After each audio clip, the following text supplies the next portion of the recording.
Feeling saya ada. Feeling saya. Warnanya? Warnanya sejuk ya.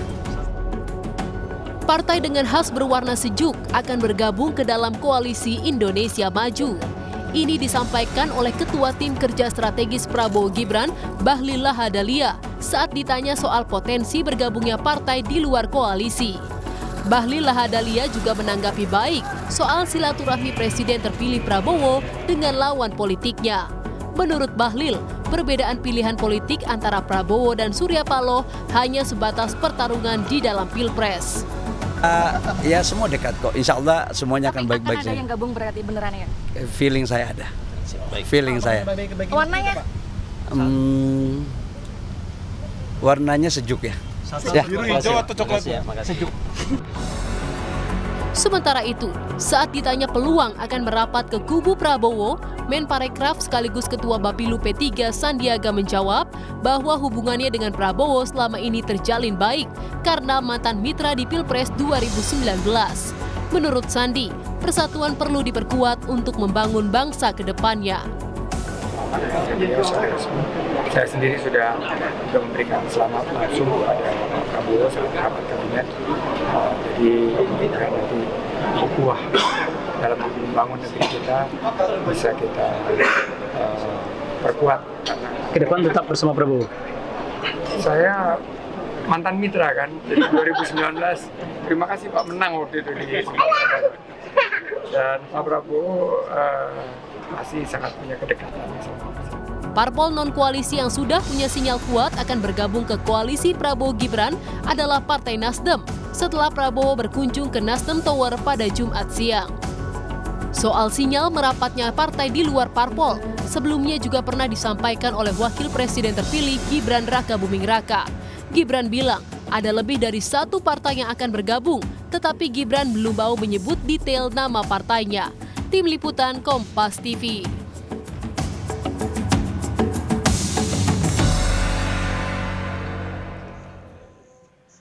Bergabungnya partai di luar koalisi ke koalisi Prabowo Gibran ini semakin kuat. Apakah ini termaksud dengan Sandiaga Uno yang juga bilang sudah membuka komunikasi begitu dengan Prabowo Subianto? Kita ulas bersama dengan Direktur Eksekutif Parameter Politik, Mas Adi Prayitno yang telah bergabung bersama kami di Kompas Malam. Salam sehat, Mas Adi. Salam sehat selalu, Mas Yasser. Jadi Anda bacanya gimana nih Mas? Betulkah Sandiaga Uno ini akan kembali merapat ke Prabowo? Ya pertama, Pak Bahlil itu dalam kapasitas apa? Bicara soal kemungkinan partai sejuk itu akan bergabung. Karena dalam sistem presidensialisme multipartai, di mana seorang presiden itu dipilih secara langsung, yang punya hak prerogatif untuk mengajak partai lain untuk menjadi menteri, menjadi bagian dari koalisional pemerintah, itu adalah presiden terpilih, Prabowo Subianto mestinya. Itu yang pertama ya. Yang kedua, kalau kita berkesimpulan bahwa Pak Bahlil ini mewakili kubu Prabowo dan Gibran, anggap saja misalnya ada partai sejuk yang dinilai punya potensi akan bergabung, bagi saya dua partai. Pertama adalah Nasdem, yang kedua adalah P3. Jadi angin surganya mengarah ke sana karena memang beberapa waktu yang lalu sejumlah elit Gerindra menyatakan bahwa ya Gerindra ini sudah menawarkan untuk menjadikan Nasdem sebagai bagian dari koalisi mereka. Dan pada saat yang bersamaan tinggal menunggu waktu, safari politik juga akan dilakukan kepada kubu partai paslon nomor 3, yaitu Partai Persatuan Pembangunan yang kita tahu tidak lolos ambang batas parlemen. Paling mungkin kalau kita mau menafsirkan partai sejuk per hari ini adalah Nasdem, kemudian adalah P3.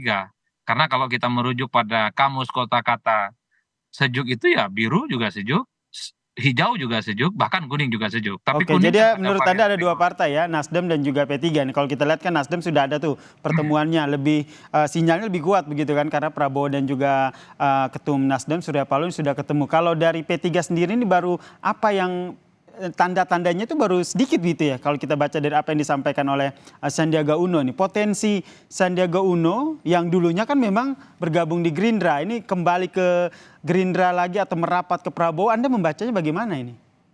Ya memang kalau kita mengacu pada istilah sejuk kan sebenarnya sejuk itu salah satunya adalah warna hijau. Publik kan mengaitkan ini dengan P3. Karena beberapa waktu yang lalu Gerindra itu sedang ingin membuka komunikasi politik dengan P3 yang katanya tinggal menunggu waktu untuk bersilaturahmi dengan mereka. Yang menjadi pertanyaan adalah, apa yang kemudian membuat P3 itu begitu diminati oleh Prabowo, kubu nomor 2, mengingat partai ini tidak lolos ambang batas parlemen, yang kita tahu perolehan mereka itu hanya sebatas 3,8%. Ini yang kemudian orang sebenarnya menebak-nebak bahwa P3 akan menjadi bagian dari koalisi mereka. Satu-satunya variabel yang bisa menjelaskan bahwa koalisi sejuk ada variabel P3-nya karena faktor kedekatan Sandiaga Uno dengan Pak Prabowo Subianto. Kan Oke. apapun judulnya, Sandi ini adalah mantan orang penting di Gerindra, mantan partnernya di Pilpres 2019 yang lalu, meski di 2024 ini pisah jalan. Tapi yang bisa dipastikan warna sejuk ini menurut saya adalah Nasdem. Karena Nasdem ini saya kira variabelnya sudah banyak dijelaskan, sangat tertarik untuk menjadi bagian dari Prabowo Subianto. Pertama, Nasdem ini adalah partai politik di luar nomor 2 yang mengakui hasil pemilu yang diumumkan oleh KPU. Yang kedua adalah partai politik yang pertama juga di luar 02 yang mengucapkan selamat ya atas terpilihnya Prabowo dan Gibran. Dan yang ketiga, partai politik yang pertama yang dikunjungi oleh Prabowo Subianto. Jadi menurut saya ini tinggal nunggu waktu sebenarnya. Untuk Nasdem merapat ke koalisi Prabowo Gibran ya. Nah, menarik nih tadi yang disampaikan oleh Mas Adi nih. Kalau kita lihat nih yang membuat P3 akhirnya menjadi daya tarik ataupun kubu Prabowo ini tertarik dengan P3 tadi seperti kata Anda dari faktor Sandiaga Uno-nya karena lolos ke DPR juga enggak begitu. Nah, kenapa akhirnya Anda menyebutkan itu? Padahal kalau kita lihat ke belakang kan dalam tanda kutip begitu, Prabowo kan sudah ditinggali oleh Sandi karena dia merapat ke P3 meninggalkan Gerindra. Ya, memang satu hal menurut saya, ini bukan hanya soal faktor Sandi. Jangan-jangan memang upaya untuk mendekati P3 ini sebagai upaya supaya isu soal hak angket ini juga tidak terlampau kencang digulirkan oleh kawan-kawan P3.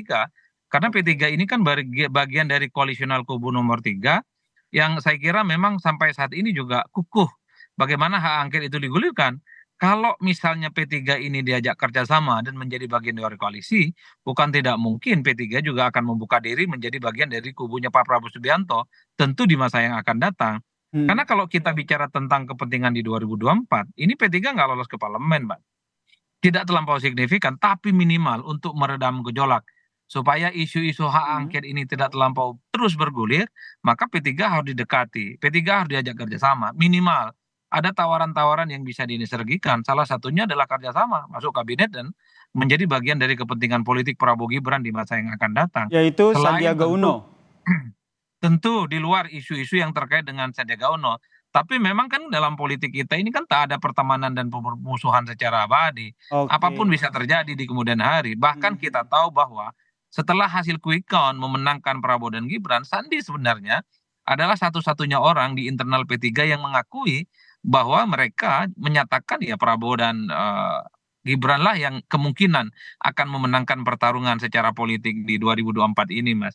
Jadi bagi saya ini soal bagaimana veto player antar kepentingan elit dan sangat mungkin P3 itu akan menjadi bagian dari koalisinya Prabowo. Berarti besar kemungkinan menurut Anda ada besar kemungkinan ya kalau seandainya P3 akan merapat ke koalisi Prabowo melalui sosok Sandiaga Uno. Terlepas dari sejarah dari Prabowo dan Sandi ini seperti apa?